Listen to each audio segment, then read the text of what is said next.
और उनके अनुयायी कि बंदर से आदमी बना, और बनने में सबसे बड़ा कारण क्या था, सबसे बड़ा राज क्या था?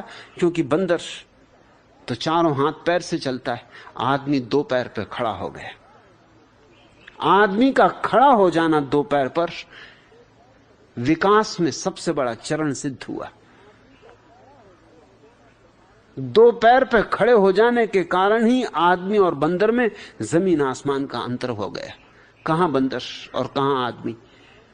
आज तो कोई कहता भी है कि बंदर से आदमी पैदा हुआ तो तुम्हें अपमानजनक मालूम होता है, लेकिन क्रांति घटी सिर्फ छोटी सी बात से कि आदमी का शरीर सीधा खड़ा हो गया। सीधा खड़े होने से बहुत से फर्क पड़ गए। सबसे बड़ा फर्क तो यह पड़ा कि जब जानवर, कोई भी जानवर चारों हाथ पैर से चलता है तो उसके मस्तिष्क में खून की मात्रा ज्यादा पहुंचती है।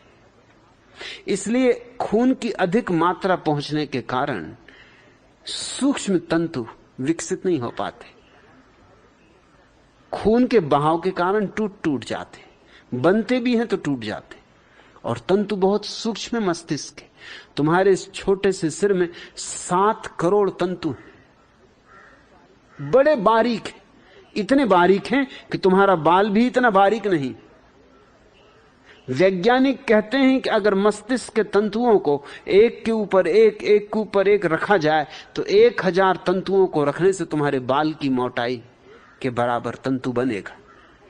इतने सूक्ष्म तंतुओं को जरा ही खून की गति ज्यादा हुई कि वो टूट जाते।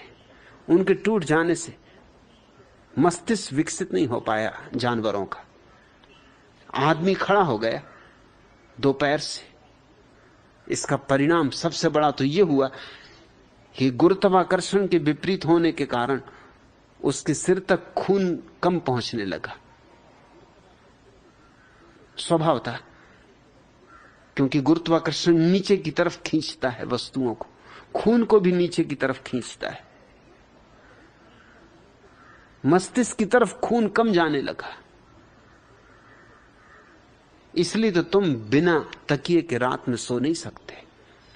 अगर बिना तकिए के सोओगे तो जागे ही रहोगे, क्योंकि खून इतना पहुंचता रहेगा मस्तिष्क में कि वो तुम्हें सोने नहीं देगा, जगाए रखेगा, तंतुओं में हलबड़ी मचाए रखेगा। इसलिए तकिया चाहिए। तकिया तुम्हारे सिर को ऊंचा कर देता है, शरीर को सिर से नीचा कर देता है। खून कम पहुंचता है। खून कम पहुंचता है, तुम आराम से सो पाते हो। इसलिए मैं शीर्षासन के पक्ष में नहीं हूं, क्योंकि शीर्षासन मस्तिष्क को निश्चित नुकसान पहुंचाता है। और मैंने अभी तक एक ऐसा शीर्षासन करने वाला व्यक्ति नहीं देखा जिसमें कोई प्रतिभा हो। बुद्धू बहुत तरह के देखे।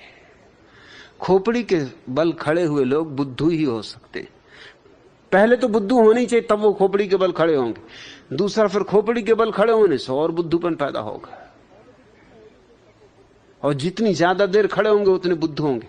हाँ, ये बात जरूर है कि उनमें पशुओं जैसा बल आ सकता है, क्योंकि मस्तिष्क की प्रतिभा के तंतु तो टूट जाएंगे, तो लट्ठी लट्ठ बचेगा, बुद्धि तो गई।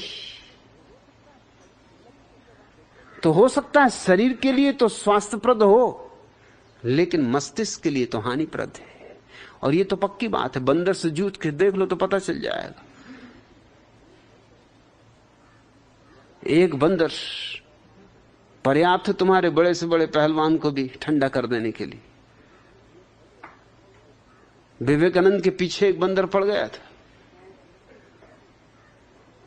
बंदर भी अजीब होते हैं, कुछ जानवरों में खूबी होती, बंदर और कुत्तों में खासकर, कि वर्दीधारियों के खिलाफ होते। पुलिस वाला हो, पोस्टमैन हो, सन्यासी हो, वर्दी वाला दिखा कि कुत्ते भौंके कि बंदर नाराज हुआ। विवेकानंद चले जा रहे होंगे अपना लठ लिए, वर्दीधारी एक बंदर उनके पीछे हो लिया, उन्हें डरवाने लगा। विवेकानंद घबराए, यूं तो बहादुर आदमी थे, डंडा लिए और अकड़ के चले जा रहे। वो डंडा और अकड़ आदमियों को प्रभावित करे भला, बंदरों को नाराज कर देती। एक बंदर पीछे हो लिया, वो डरवाने लगा। विवेकानंद को घबराहट लगी, एकांत था, यूं तो ब्रह्मज्ञानी थे कि सब संसार माया, मगर ये बंदर। बहुत मन में दोहराया, ब्रह्म सत्य, जगन माया, मगर ये बंदर। वो एकदम पीछे ही पड़ा हुआ था, वो करीब ही आता जा रहा था। सो वो भागने लगे, वहां कोई था भी नहीं देखने वाला। भागे तो बंदर को और मजा आ गया, तो बंदर भी भागने लगा। 2-4 बंदर और झाड़ों से उतर आए। उन्होंने कहा, अरे तमाशा जब हो रहा हो तो। विवेकानंद के तो छक्के छूट गए। रास्ता लंबा, पहाड़ी का रास्ता, हिमालय की यात्रा पर गए थे। ये नहीं सोचा था कि ये झंझट होगी। गए थे ब्रह्म दर्शन को और ये मिल गए बंदर। एकदम से ख्याल आया कि ऐसे भागने में तो झंझट है, और बंदर उतरते आ रहे हैं झाड़ों से। ऐसे अगर भागते रहे थोड़ी देर में ये लोग मुसीबत कर देंगे। अब तो कुछ करना पड़ेगा। तो रुक के खड़े हो गए, लौट के खड़े हो गए डंडा टेक के।